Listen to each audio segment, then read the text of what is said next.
ही सत्यकथा मला माझ्या वडिलांचे लहान भाऊ म्हणजेच माझ्या आप्पांनी सांगितली आहे. आप्पांच्या सांगण्यानुसार त्यांचा एक राकेश नावाचा डॉक्टर मित्र होता. त्यांसोबत ही सत्य घटना 2002 ह्या साली घडली होती. आणि होता म्हणजेच ते आता ह्या जगात नाही आहेत. कोरोना काळात त्यांनी डॉक्टरकीचा धर्म निभावला व कित्येक रुग्णांचे प्राण वाचवले. पण त्या कोरोना काळातल्या संघर्षात कोरोना झाल्याने ते मात्र दगावले. ईश्वर त्यांच्या आत्म्यास शांती देवो.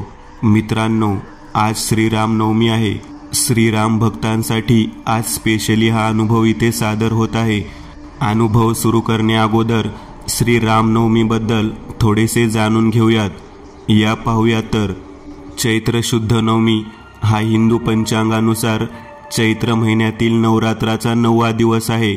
या तिथीस भगवान विष्णूचा 7वा अवतार समजले गेलेले श्रीराम यांचा जन्म अयोध्येत झाला आहे.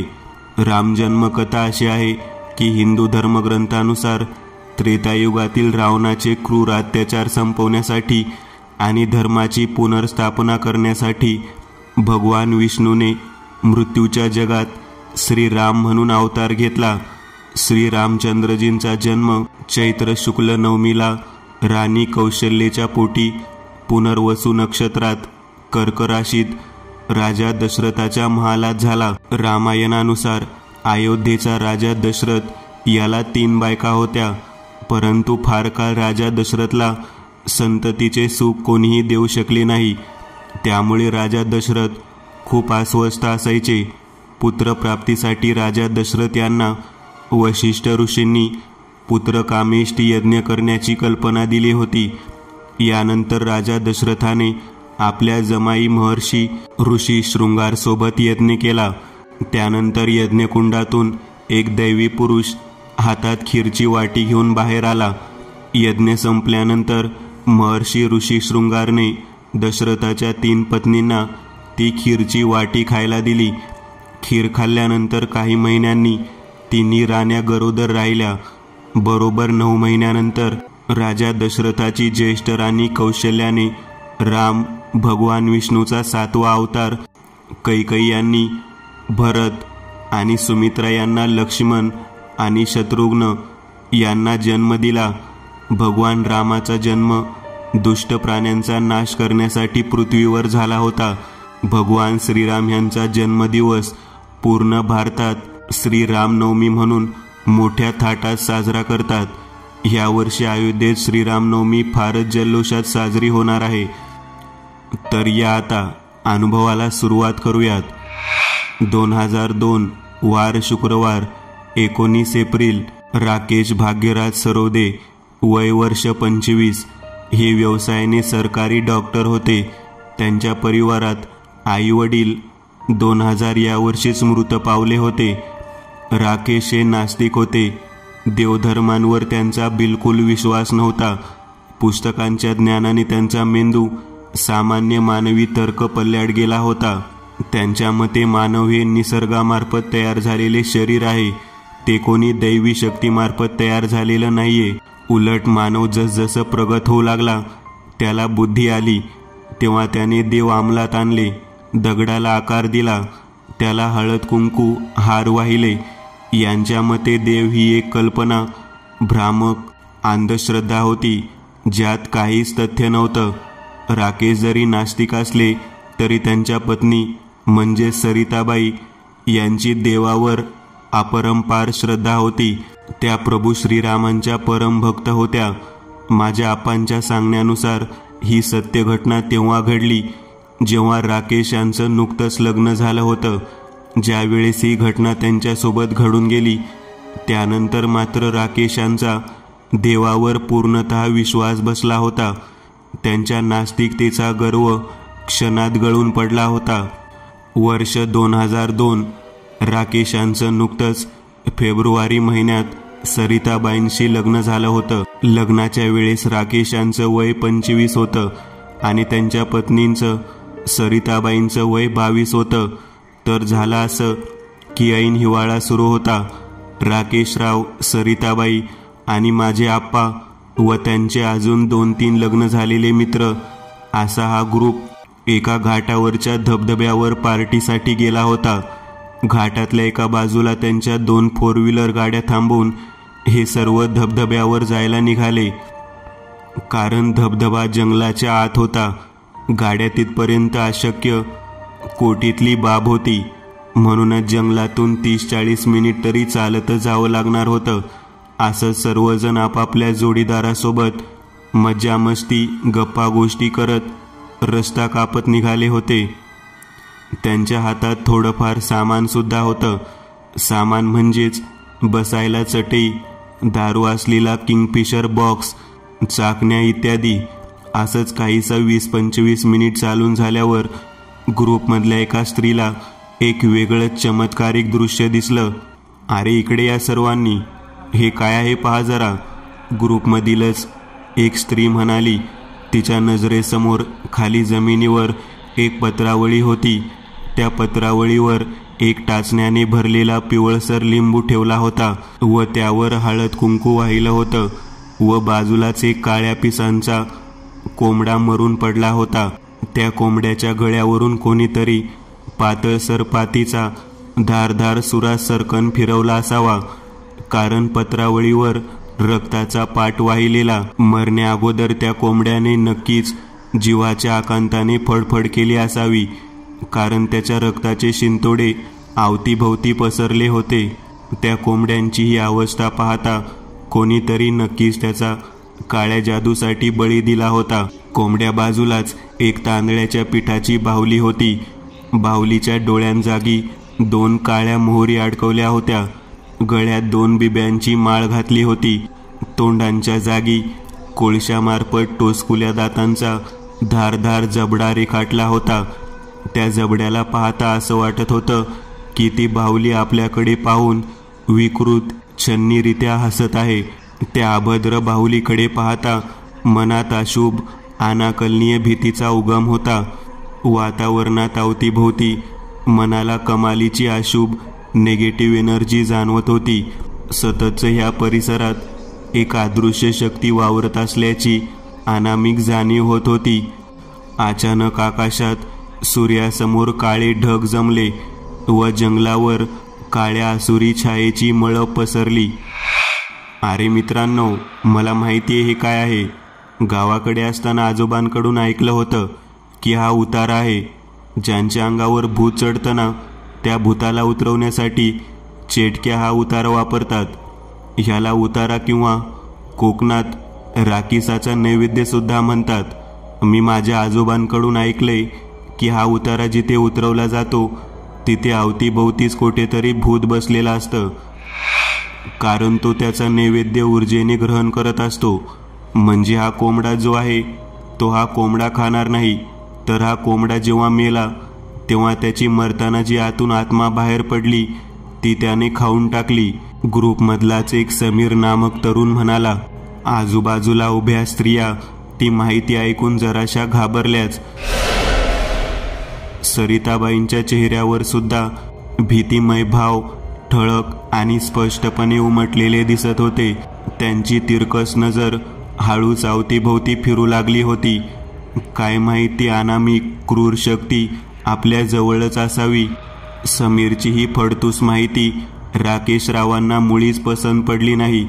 कारण या सुखाच्या क्षणाला ह्या अशा खोट्या माहितीमुळे पार्टीतली इंटरेस्ट कमी होण्याची भीती होती.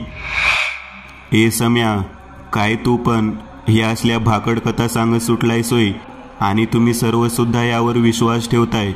बघ सम्या, तुझ्या या बनाव कथांमुळे पार्टीचा मूड खराब झाला. असं म्हणतच राकेश रावांनी तो टाचण्यांनी भरलेला हळद कुंकू वाहिलेला लिंबू आपल्या हाताने उचलला आणि तो काळ्या पिसांचा कोंबडा लात मारत दूर झुडपांत भिरकावला. आहो, राकेश रावांच्या ह्या क्रियेने सरिताबाईंच्या तोंडून चिंतेने इतकाच आवाज बाहेर पडला. त्यांना राकेश रावांच्या ह्या क्रियेने जराशी भीतीसुद्धा वाटली. कारण सरिताबाईंनी हे ऐकलं होतं की उतार्याला स्पर्श केलं तर ते भूत त्या माणसांच्या मागे लागतं. सरिता, घाबरू नकोस, काही होत नाही. उलट असे खूप लिंबू पिळून त्यांचं सरबत करून पिलो आहे मी. राकेशरावांच्या या वाक्यावर नवं लग्न झालं असल्याने सरिताबाई मनात असून सुद्धा काहीच बोलल्या नाहीत। राकेशरावांनी तो पिवळा लिंबू सर्व टाचण्या काढून आपल्या खिशात ठेवला व म्हणाले, अरे चला लवकर, उशीर होतोय ना। राकेशराव असं म्हणतच सर्व पुन्हा चालू लागले। राक्या, हे सर्व काही करायची गरज होती का? पण माझे आप्पा राकेशरावांना म्हणाले, ए संदीप, तुला माहिती ना मी अशा गोष्टींवर विश्वास ठेवत नाही। तू पाहिलं नाही का, बायका नुसत्या घाबरल्या होत्या। माझ्या आप्पांचं नाव संदीप होतं, त्यांनाच राकेशराव म्हणाले। त्यावर आप्पांनी फक्त होकारार्थी मान हलवली होती, कारण ह्या नास्तिक माणसाला सांगून काही फायदा नव्हता हे त्यांना माहिती होतं। काही वेळातच ही सर्व मंडळी धबधब्यावर पोहोचली होती। हा धबधबा म्हणायला एका नदीच्या पाण्याने तयार झाला होता। वर्षाच्या 12ही महिने हा धबधबा सुरूच असायचा। काही वेळ धबधब्यावर भिजून ह्या सर्वांनी मस्तपैकी एन्जॉय केलं। मग धबधब्यापासून दूर एका झाडाच्या सावलीखाली सर्वजण चटई टाकून बसले व किंगफिशर, दारू, चिकन लॉलीपॉप, बिर्याणी अशा शाही थाटात सर्वांची पार्टी धमाक्यात सुरू झाली। पुरुष लोक एका बाजूला दारू पीत बसले होते, तर थोडं दूर बायका बिर्याणी खात होत्या। अरे कांदा लिंबू दे ना, आणलाय का नाही? राकेशराव बोलले। त्यावर त्यांचा एक मित्र म्हणाला, राकेश, लिंबू आणले आहेत रे, पण संपले सर्व बाबा। राकेशरावांचा एक मित्र बोलला। तेवढ्यात काहीतरी घडलं जे खूपच विचित्र आणि अकल्पनीय होतं। माझे आप्पा म्हणतात की ही गोष्ट फक्त राकेशरावांनी त्यांना सांगितली होती। राकेशरावांच्या शरीरात दारूची नशा विषासारखी पसरली होती। आपण काय करत आहोत, आपण काय बोलत आहोत यावर त्यांचं नियंत्रण नव्हतं। डोक्यात मेंदूवर अल्कोहोल, मद्याच्या रसायनांनी जम बसवला होता। डोळ्यांच्या पापण्या नशेने जड झाल्या होत्या। ते पूर्ण दारूच्या अंमलाखाली गेले होते। पण त्याही अवस्थेत मनाला कुठेतरी ती जाणीव झाली की आपल्या पाठीमागे अगदी काही अंतरावरच कोणीतरी बसला आहे व त्याच्या नाकातून निघणाऱ्या त्या थंड श्वासांची जाणीव मागे मानेवर होत होती। ते श्वास अगदी थंड होते। बर्फाची थंड हिमवाफ कशी असते अगदी तशीच। मग अचानक कानांवर एक घोगरा, करड्या स्वरातला हुकुमी आवाज आला। असं वाटलं की कोणीतरी अगदी कानाजवळ येऊनच बोललं असावं, जसं कर्णपिशाचिनीच, तुझ्या खिशात लिंबू आहे, तोच कापून घे। राकेशरावांना तो आवाज आला तसे त्यांनी नशेतच आवाज आलेल्या दिशेने बाजूला वळून पाहिलं, पण समोर कोणीच नव्हतं। दारूच्या नशेत असल्याने ते काही बोलले सुद्धा नाहीत, कारण लिंबू मात्र मिळाला होता। राकेशरावांनी तो लिंबू खिशातून बाहेर काढला, सुरीमार्फत कापला व कापून त्यांनी तो आपल्या चाकण्यात मिक्स केला व दारूसोबत तो चकना खाऊ लागले। राकेशरावांकडून घडलेल्या ह्या असावध घटनेचा पुढे जाऊन त्यांच्या जीवनात काय बदल होणार होता हे आता नियतीलाच ठाऊक होतं। अनुभवकर्ते आप्पा सांगतात की आमची पार्टी संपायला त्यावेळेस खूपच उशीर झाला होता। 6:30 वाजून गेले होते। आकाशातला सूर्य केव्हाचाच निघून गेला होता। पिवळसर तपकिरी रंगाच्या प्रकाशांनी ढग रंगले होते। तोच प्रकाश खाली सुद्धा पडला होता। काही मिनिटांतच अंधाराची सत्ता स्थापित होणार होती। आम्ही अजून तरी जंगलातून बाहेर पडलो नव्हतो। हळूहळू पडणाऱ्या अंधाराने झाडांना अभद्र क्लिष्ट रूप प्राप्त होत होतं। घाटातलं जंगल असल्याने संध्याकाळी घरट्यात परतलेले पक्षी ओरडत होते। कोकिळेचा कुई आवाज गुंजत होता, पण अंधारात या समयी तो आवाज मनाला कसल्या तरी धोक्याची जाणीव करून देतोय असं वाटत होतं। कुठून तरी वानरांचा आवाज येत होता। तो आवाज संध्यासमयी फारच भयंकर वाटत होता। जंगलाची वाट अंधाराने गिळली होती। झुडपांच्या लपून बसलेल्या रातकिड्यांची गुणगुण ऐकू येत होती। प्रत्येकाने आपापल्या नोकिया फोनची टॉर्च पेटवली। त्या टॉर्चच्या प्रकाशात सर्व माग काढत निघाले होते। राकेशराव आणि सरिताबाई सर्वात मागे चालत होते. राकेशरावांवर अद्याप दारूचा अंमल होता. त्यांच्या हाताला धरून सरिताबाई पतिव्रता धर्म निभावत राकेशरावांना मार्ग दाखवत पुढे पुढे चालत नेत होत्या की अचानक राकेश, मध्यधुंद अवस्थेत सुद्धा राकेशरावांच्या कानांवर तो सूक्ष्म स्वरातला अगदी हळुवारपणे हाक मारलेला घोगरा आवाज पडला.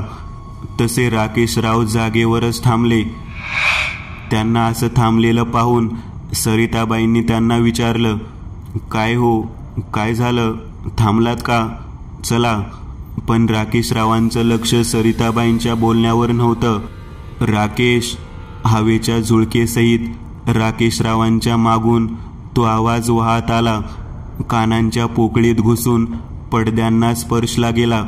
मग विशिष्ट प्रकारच्या नसांनी त्या आवाजाला मेंदूपर्यंत पोहोचवलं. तसे संकेत मिळाला जात राकेशरावांनी गर्कन मागे वळून पाहिलं. त्यांच्या अंधुक नजरेला त्यांच्यापासून 20 पावलांवर एका झाडाबाजूला एक मानवी आकृती उभी दिसली. पण किती वेगळी. उंचीने 6 फूट, सर्व शरीर, अंगकाठी, शरीरावरची कातडी प्रेताळ होती. जणू कातडीला प्रेताची पांढरी राख चोळली होती. अंगावर खाली एक पांढरं धोतर सोडलं तर सर्व शरीर उघडबंब होतं. डोक्यावर पिकलेले पांढरे केस होते. डोळ्यांची बुबुळे दुधाळ, त्यात मिरीचा ठिपका होता. दात विचकत, वाकोळ्या दाखवत ते ध्यान राकेशरावांकडे रागात पाहत होतं. मी तुला सोडणार नाही, तुझं वाटोळं करीन, भडव्या, बरबाद करीन तुला. तू माझा खुराक उडवलास ना, थांब, तुझ्या नरडीचा घोटच घेते. घोगऱ्या आवाजात ते ध्यान बोलत होतं. दारूच्या नशेत असलेले राकेशराव जड पापण्यांनी ते बोल ऐकत होते. त्यांना पुढे घडणाऱ्या दृश्याची काहीच कल्पना लागून येत नव्हती. सरिताबाई सुद्धा राकेशराव जिकडे पाहत आहेत तिथे पाहत होत्या.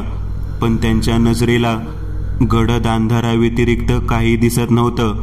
वहिनी, अगं तुम्ही दोघे अजून इथेच थांबलात, चला लवकर, काळोख होईल आता. सर्व पुढे निघून गेले सुद्धा.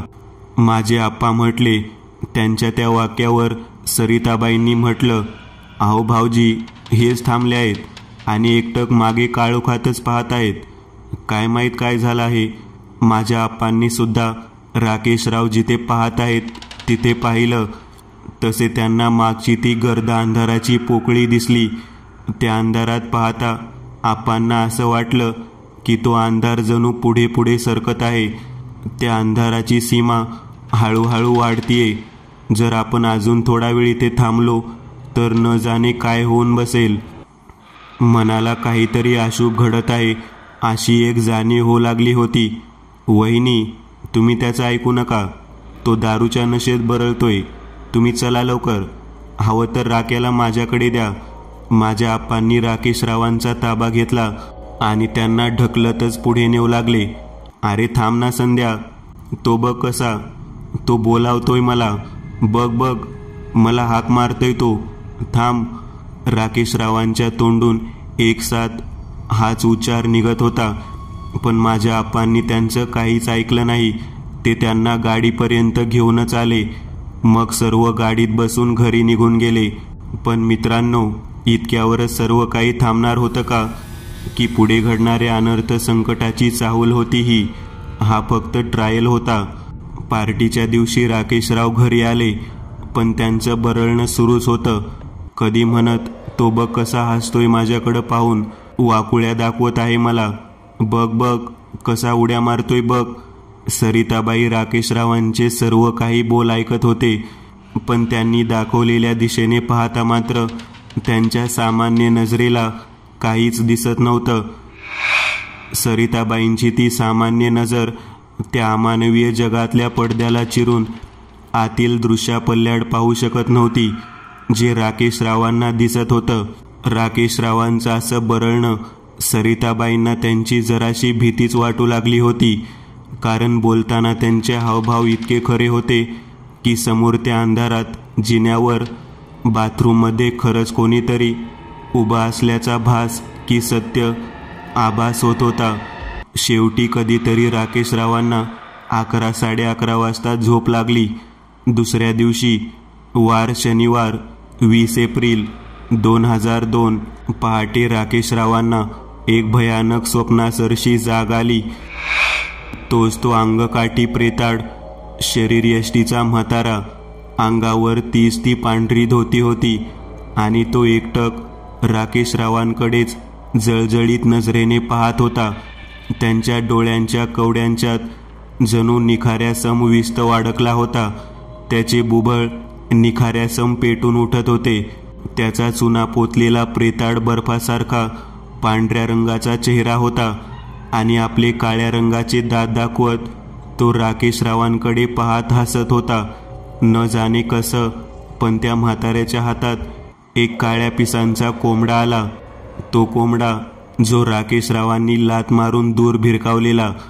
त्या म्हाताऱ्याने एक वेळ राकेशरावांकडे, मग त्या कोंबड्याकडे पाहिलं आणि क्षणात त्याचं डोकं आपल्या तोंडात घालून उपटलं व राकेशरावांकडे पाहत कचकच करत चवीने खाऊ लागला. ते स्वप्न इतकं अतिभयानक होतं की राकेशराव झोपेतून झटकन जागे झाले. त्यांच्या पूर्ण अंगावरून सरकन काटा येऊन गेला. "अहो, उठला तुम्ही?" सरिताबाई खोलीत येत बोलल्या. त्यांच्या हातात मोबाईल फोन होता. "हो." राकेशराव डोक्याला हात लावत तितकेच म्हणाले. दारूच्या अंमलामुळे त्यांचं डोकं ठणकत होतं. "अहो, आपल्याला आज माझ्या माहेरी जायचं आहे. आमच्या गावात उद्या दरवर्षीप्रमाणे श्रीरामनवमी निमित्त प्रभू श्रीरामांची पालखी आहे." "श्श, बस, पुढे काही बोलू नको. तुला जायचंय ना, ये तू जाऊन." राकेशराव इतकेच म्हणाले. "अहो, पण बाबांनी तुम्हाला सुद्धा बोलावले." सरिताबाई म्हणाल्या. "बाबा म्हणजेच राकेशचे सासरे होय आणि नवीनच लग्न झालं होतं, म्हणून त्यांचा शब्द असा वाया जाऊ देणं चांगलं दिसलं नसतंच. म्हणूनच राकेशरावांनी न आवडत असताना सुद्धा जाण्यासाठी होकार दिला व म्हणाले, 'हे बघ सरिता, मला हॉस्पिटलमध्ये आज खूप काम आहे. शेड्यूल पेशंट्स येणार आहेत चेकअप करिता, तर मी रात्री येईन. तू हवं तर टॅक्सी कर आणि जा." राकेशराव म्हणाले. त्यावर सरिताबाईंनी, "नाही, मी नाही जाणार टॅक्सीने. हवं तर आपण दोघेही रात्री जाऊ." इतकेच म्हटलं. तसे राकेशरावांनी होकारार्थी मान हलवली. फ्रेश होण्यासाठी बाथरूममध्ये गेले. फ्रेश झाल्यानंतर चहा नाश्ता करून राकेशराव हॉस्पिटलमध्ये आले. काम करता करता राकेशराव त्या भयानक स्वप्नाबद्दल सर्व काही विसरून गेले होते. हॉस्पिटलमधून राकेशरावांची 8 साडे 8 वाजता सुट्टी झाली. मग आपल्या मारुती सुझुकी आल्टो ह्या गाडीने ते प्रथम त्यांच्या घरी आले. सरिताबाई केव्हाच्याच तयार झाल्या होत्या. मग राकेशराव फ्रेश झाले. कपडे वगैरे घालून मग ते दोघेही जोडपे सरिताबाईंच्या गावी जाण्यासाठी निघाले. मी म्हटल्याप्रमाणे सरिताबाई देवभोळ्या होत्या. त्यांनी इतक्या रात्री आपण घरी जाण्यासाठी निघालो आहोत म्हणूनच देवघरातली उपासना करण्यासाठी वापरली जाणारी माळ आपल्या सोबत घेतली होती. सरिताबाई सांगतात की रात्रीच्या वेळेस भूतखेत बाहेर पडतात. रात्रीच्या वेळेला त्यांचा प्रहर सुरू होतो आणि त्या अनिष्ट शक्तींपासून बचावाकरिताच त्यांनी ती माळ घेतली होती. सासूरवाडीला पोहोचायला त्या दोघांनाही 1.5-2 तास तरी लागणार होते. गाडीने शहरातला रस्ता मागे सोडला तसे बिल्डिंग्स, गाड्यांचे हॉर्नचे आवाज, चमचमत्या झगमगत्या लाईट्स ह्या सर्वांना सोडून गाडी मानवी रहदारीपासून विलग झाली. आता जंगली भागातला तो सरळ मार्गी सुनसान काळ्या कुट्ट नागाच्या कातीसारखा हायवे सुरू झाला होता. आकाशात उगवलेला चंद्राचा प्रकाश जंगलाच्या डोईवर पडला होता. काळ्या कुट्ट हायवेवर झाडांच्या काळ्या आकृती सावल्या थैथै करीत सैतानी नंगानाच करताना दिसत होत्या. आप्पा सांगतात की त्या काळी जास्त कोणाकडे गाड्या नसायच्या, म्हणूनच दूर पल्ल्यांच्या रस्त्यांवर जास्त गाड्यांची वर्दळ नसायची. सर्व रस्ते रात्र झाली की सुनसान व्हायचे. गाडीच्या दोन्ही तर्फे जंगल होतं. जंगलात 15-15 फूट उंचीची झाडे. त्या रात्री अकराळ विक्राळ भयान मायावी रूपाची सैतानी रूप घेऊन उभी असल्यासारखी भासत होती. डावी उजवीकडे असलेल्या त्या झाडांच्या मधोमधून हायवे होता. गाडीची पिवळसर हेडलाईट पुढील मार्ग दाखवत गाडी 100च्या स्पीडने धावत होती. झाडांवरची पिकलेली, गळून खाली हायवेवर पडलेली तपकिरी रंगाची पाने गाडी जशी जवळून जायची तसे झपकन वेगाने वर हवेत उडत होती. राकेशरावांनी गाडीत असलेला रेडिओ चालू केला होता. त्यावर जुन्या काळातली गाणी सुरू होती. गुमनाम है कोई. सरिताबाई गाडीच्या काचेच्या खिडकीतून बाहेर पाहत होत्या. राकेशराव गाडी चालवण्यात मग्न होते की तोच अचानक खिडकीतून बाहेर पाहणाऱ्या सरिताबाईंना आपल्या पाठीमागच्या सीटवर कोणीतरी बसला आहे असं जाणवू लागलं. मनाला एक अशुभ घनिष्ठ शक्तीच्या अस्तित्वाची जाणीव होत होती. मग एका अनाकलनीय भीतीच्या दडपणाखाली दबतच चाललं होतं. सरिताबाईंनी एक वेळ मागच्या सीटवर नजर फिरवली, पण मागे कोणीही दिसत नव्हतं, किंवा असूनही दिसत नसावं. फक्त त्याच्या अस्तित्वाची चाहूल तेवढी लागत होती. सरिताबाईंनी माळ हाती घेतली व प्रभू श्रीरामांचा जप करू लागल्या. बाहेर झाडांभोवताली मिठी मारून बसलेला अंधार. त्या अंधारातच सरिताबाईंनी 2-3 वेळा एक प्रेताड त्वचेचा म्हातारा उभा दिसला होता. पण सरिताबाईंना वाटलं असेल कोणीतरी वाटसरू. काही वेळाने अचानक धावणारी गाडी धक्के खात खात बंद झाली. राकेशरावांनी आपली गाडी रस्त्या बाजूला उभी केली. बाजूचा दरवाजा उघडला व गाडीतून उतरून बाहेर आले. सरिताबाई त्यांची कृती निहाळत गाडीतच बसल्या होत्या. राकेशरावांनी गाडीची बोनेट खोलली.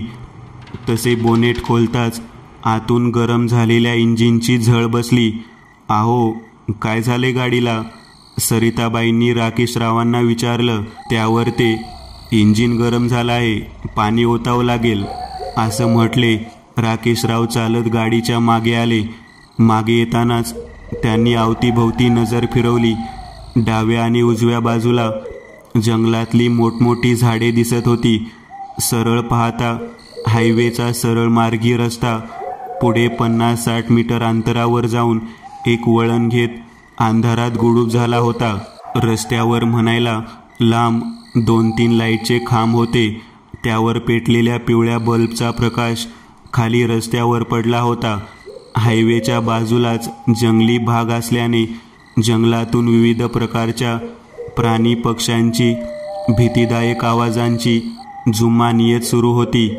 त्या आवाजातून एक भयकारक असा मनात भीतीचे पडघम बदलवणारा स्वर उत्पन्न होत होता. ह्या सुनसान हायवेवर आपण दोघेच आहोत ही कल्पनाच मनात भीतीला आमंत्रण देत होती. सरिताबाई हातात उपासनेची माळ घेऊन जय श्रीराम मंत्राचा मनातल्या मनात नामजप करत बसल्या होत्या. राकेशरावांनी डिकी उघडली, पण त्यांची घोर निराशा झाली. आत नेहमीचंच भरून ठेवलेल्या पाण्याच्या 2 बाटल्या दोन्हीच्या दोन्ही रिकाम्या होत्या. "काय झालं पोरा?"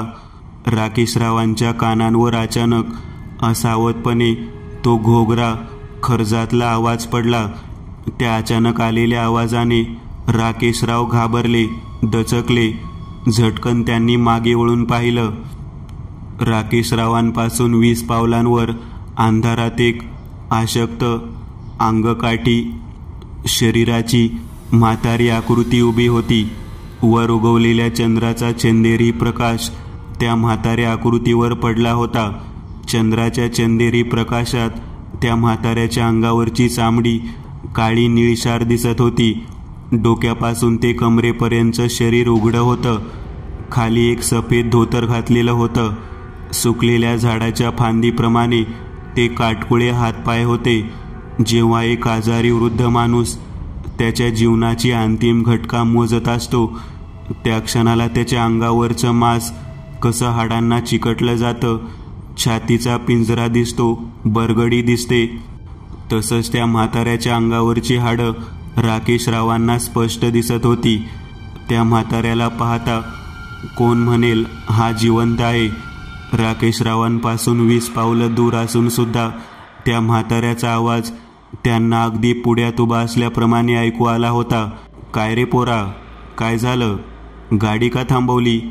त्या म्हाताऱ्याच्या तोंडून पुन्हा तो घोगरा खर्जातला भसाडा असा आवाज आला. अंधारात त्या म्हाताऱ्याची बोलताना कसलीच हालचाल होत नव्हती. अहो बाबा, ते गाडीचं इंजिन गरम झालं आहे, तर इंजिन थंड करण्यासाठी पाणी ओतावं लागेल, पण माझ्याकडे असलेलं पाणी सुद्धा संपलं आहे. तुम्ही इथंच राहता का? तुम्ही थोडं पाणी द्याल का आम्हाला? हां, देतो ना पाणी, ये माझ्या मागं ये. त्या म्हाताऱ्याने उजव्या बाजूला वळण घेतलं, जंगलात घुसला. चालताना त्या म्हाताऱ्याचं सर्व शरीर अगदी ताठ होतं, जसं थंडीत ताठरून मेलेलं प्रेत असावं. राकेशरावांनी सरिताबाईंना गाडीतून बाहेर बोलावलं, पण बाहेर येताना त्यांच्या हातून माळ गाडीत राहिली. दोघेही त्या म्हाताऱ्याच्या मागोमाग जंगलातल्या वाटेने चालू लागले होते. खालची वाट मातीची असून 2 माणसे चालत जातील एवढी मोठी होती. दोन्हीकडे झाडांच्या चित्रविचित्र पाशाणी झाडांच्या काळ्या कुट्ट सावल्या ठाण मांडून उभ्या होत्या. रातकिड्यांची किरकिर, टिटवी, चिमण्या, कावळे, नाना तऱ्हेच्या पक्ष्यांचे आवाज कानात घुमत होते. हलक्याशा शुभ्र धुक्याची वलये वातावरणात उमटली होती. अंगाला थंडगार गारवा जाणवत होता.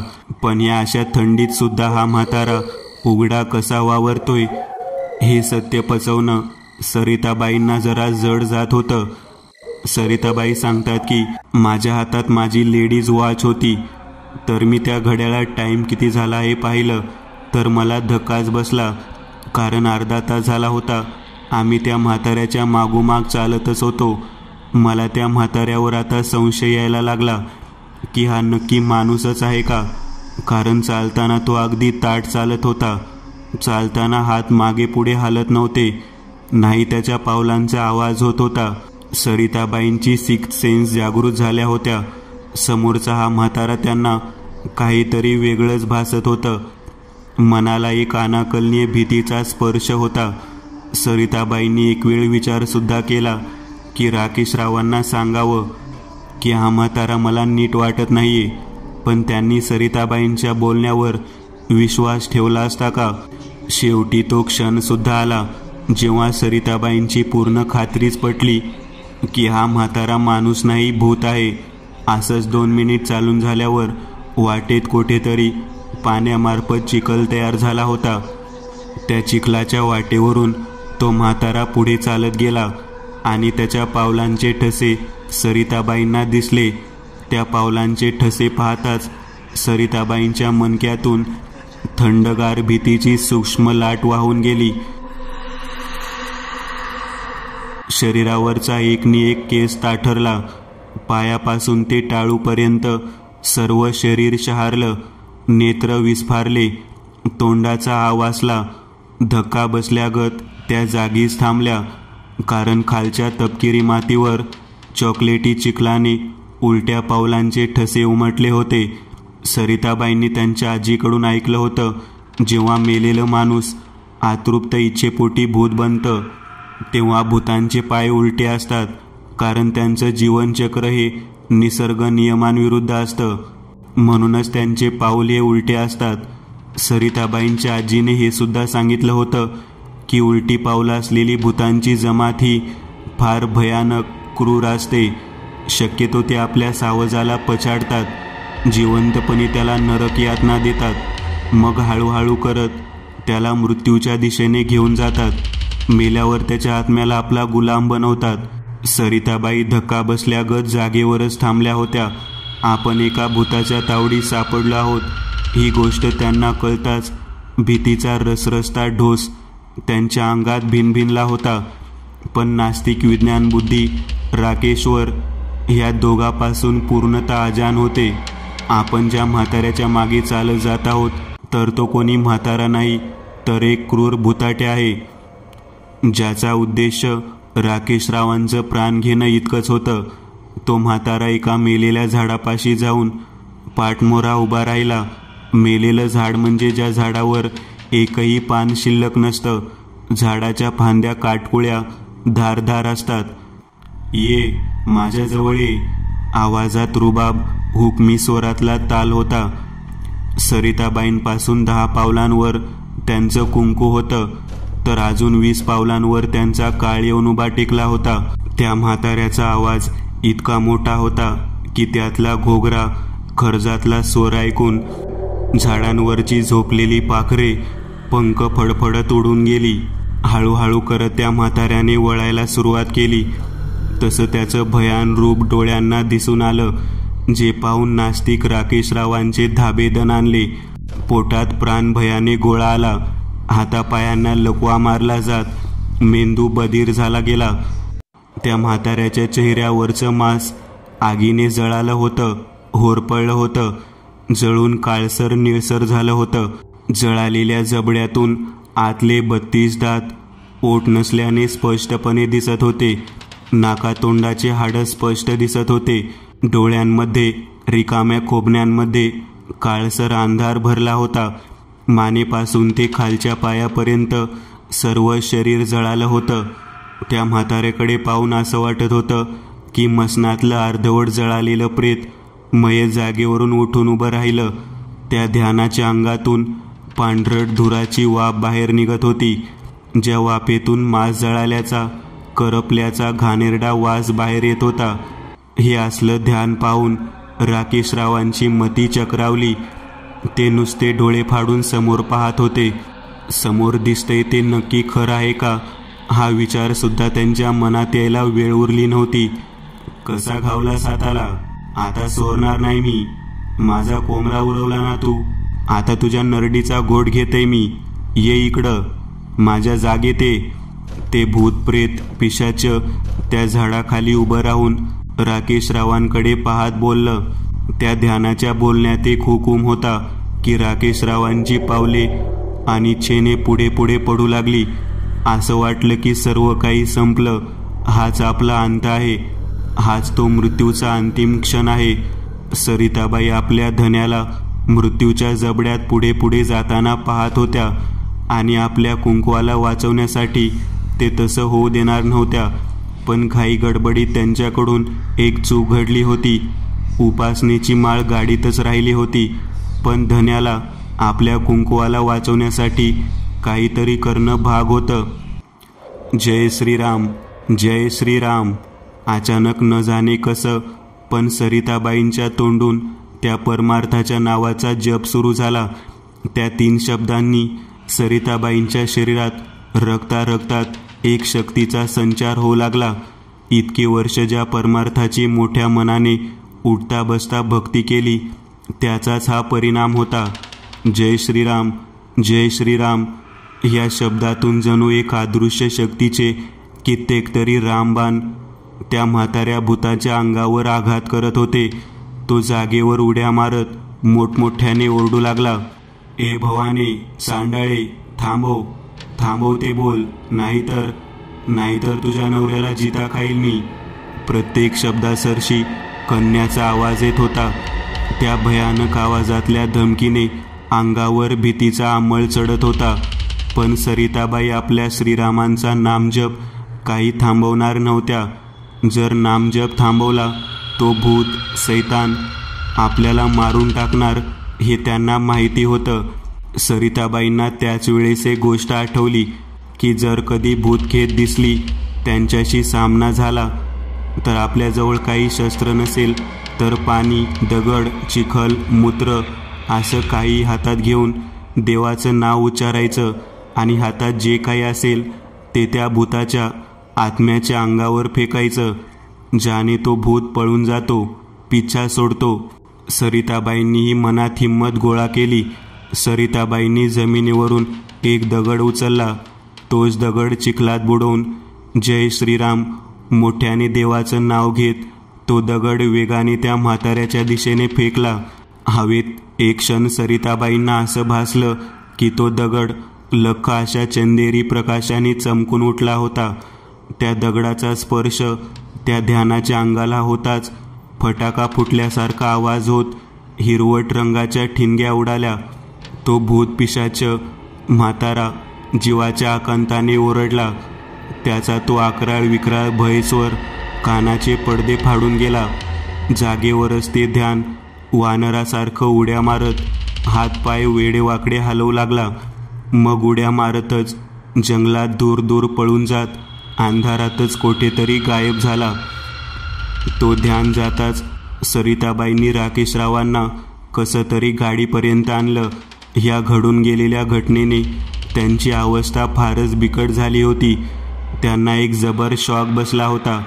शेवटी सरिताबाईंनी गाडीत असलेली उपासनेची माळ त्यांच्या गळ्यात घातली. तेव्हा कुठे जाऊन त्यांना बरं वाटलं. त्या माळेत असलेले दैवी गुणांनी राकेशरावांच्या भीतीला दूर पळवून लावलं होतं. जरा भानावर येताच राकेशरावांनी गाडीची चावी फिरवली. पहिल्याच फेरीत इग्निशन घर्र आवाज करत चालू झालं. गाडी चालू होताच राकेशराव सरिताबाईंना घेऊन मध्यरात्री 1:30 वाजेच्या समयी सासूरवाडीला पोहोचले. सरिताबाईंच्या परिवारातील सर्वजण जागीच होती.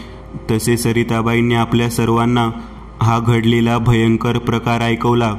त्यावर सरिताबाईंच्या वडिलांनी, तुम्ही दोघी आता आराम करा, आपण उद्या सकाळी ह्या विषयावर बोलू. सकाळ झाल्यावर सरिताबाईंच्या वडिलांनी एका जाणकार व्यक्तीला घरी बोलावलं होतं, ज्यास भूताखेतांबद्दल माहिती होती. त्यांनी सांगितलं, जावई बापू, तुम्ही नास्तिक आहात म्हणून तुम्ही तो उतारा लाथेने दूर उडवलात. पण त्या उतार्यावरून उतरवलेलं ते पिशाच, ती अमानवी शक्ती तेथेच ठाण मांडून बसली होती. तुम्ही जेव्हा तो उतारा लाथेने दूर उडवलात तेव्हा ते पिशाच खवळलं, कारण त्याच्या तोंडातला घास तुम्ही हिसकावून घेतला होता. आणि अशा शक्ती पापभीरू असतात. तुमची गाडी रस्त्यात बंद पडली तेव्हाच त्याला संधी भेटली. मग त्याने तुम्हाला भुलवून त्यासोबत नेलं आणि जेव्हा त्याची हद्द आली तेव्हा त्याने त्याचं रूप दाखवलं. पण श्रीरामाच्या कृपेने सरिता तिथेच होती आणि ती श्रीरामांची खूप मोठी भक्त आहे. तिच्या भक्तिप्रेमापोटी तो परमार्थ तिच्या एका हाकेवर धावून आला. जावई बापू, तुम्ही त्याचं अस्तित्व कितीही नाकारलं तरी तो आहे, देव आहे आणि त्याचा एक उत्तम असा अनुभव तुम्ही घेतला आहे. त्या माणसांचे बोल ऐकून खरंच एक क्षण राकेशरावांचे डोळे पाणावले होते. कारण आयुष्यात कधीच आपण ज्याच्या मंदिराची पायरीही चढलो नव्हतो त्यानेच आपला जीव वाचवला होता. 21 एप्रिल श्रीरामनवमी दिवस सरिताबाईंच्या गावात श्रीरामांची पालखी निघाली होती आणि त्या पालखीला राकेशरावांनी पूर्ण गावाला फेरी मारेपर्यंत खांदा दिला होता व पुढे जाऊन त्यांनी श्रीरामांची भक्ती करायला सुरुवात केली होती. तर मित्रहो, असा होता आजचा अनुभव. वाटेत कुठे उतारा दिसला तर वाट बदला, पण उगीचच नाही ते धाडस करू नका, नाहीतर अंगावर येऊ शकतं. मित्रांनो, आज पुरतं एवढंच. तुम्हाला जर काही गोष्ट आवडली असेल तर नक्की लाईक करा. तुमच्यापैकी बरेचसे जण व्हिडिओ लाईक न करताच पळून जातात. पण हा जर व्हिडिओ तुम्ही लाईक केला तर मला जरा बरं वाटेल आणि असेच भारी भारी व्हिडिओ बनवायची माझ्यात एनर्जी येईल.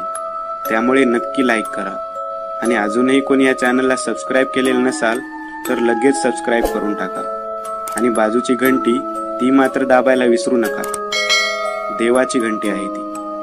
चला तर मग पुन्हा भेटूया अशीच एक आगळी वेगळी गोष्ट घेऊन पुढच्या